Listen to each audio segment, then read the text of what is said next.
नुकसान की ठीक है, हमारे साथ रहेगा। खबर हमें ज्वाइन किया है ब्यूरो चीफ पेशावर जाहिर शाह शिराजी ने। जाहिर, आपके पास क्या अपडेट्स हैं? पेशावर में भी शदीद झटके महसूस किए गए हैं ज़लज़ले के। जी बिल्कुल, न सिर्फ पेशावर बल्कि खैबर पख्तूनख्वा के तमाम जितने बड़े शहर हैं, इसमें कोहाट, नौशहरा, बनू, डेरा इस्माइल खान और इवन जो हजारा रीजन है उसमें भी महसूस किए गए और काफी जोरदार झटके थे, जिसके बाद लोग बाहर निकल आए। जो सेस्मोलॉजिकल सेंटर है उसके मुताबिक जो है वो 6.8 उन्होंने जो फिगर दिए हैं वो इस जल्जले की शिद्दत थी।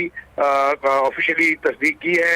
70.7 लैटीट्यूड पे था और हिंदू कुश माउंटेन रेंज जो है वो इसका एपी सेंटर बताया जाता है। साथ साथ कुछ इतलात जो है जुनूबी अजला से ये भी महसूस हो रही है कि वहाँ कुछ शायद कच्ची इमारतों को नुकसान पहुंचा है, लेकिन उस हवाले से भी तस्दीक नहीं है।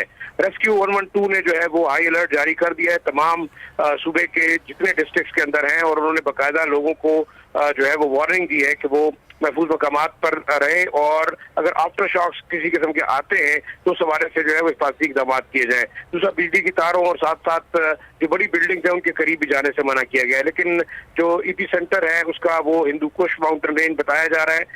6.8 की शिद्दत जो है मेट्रोलॉजिकल सेस्मोलॉजिकल डिपार्टमेंट जो है उसकी जानिब से इस जल्जले की शिद्दत बताई जा रही है। ताहम अभी तक किसी किस्म की नुकसान की जो है वो तस्दीक कहीं से भी नहीं हो सकी। तमाम जितने खैबर पख्तूनख्वा के इलाके हैं वहाँ पे काफी ज्यादा लोग जो है उनमें खौफ व हरास भी पाया गया है, क्योंकि बहुत जोरदार आवाज आई है और आवाज के बाद जो है वो काफी शिद्दत से झटके महसूस किए गए हैं। ठीक है, हमारे साथ ही रहेगा। आपने देखने वालों को एक बार फिर से बताते चलें कि पंजाब और खैबर पख्तूनख्वा में जल्जले के शदीद झटके महसूस किए गए हैं और को हिंदू इसका मरकज बताया जा रहा है। 6.8 से 7.7 शिद्दत के झटके बताए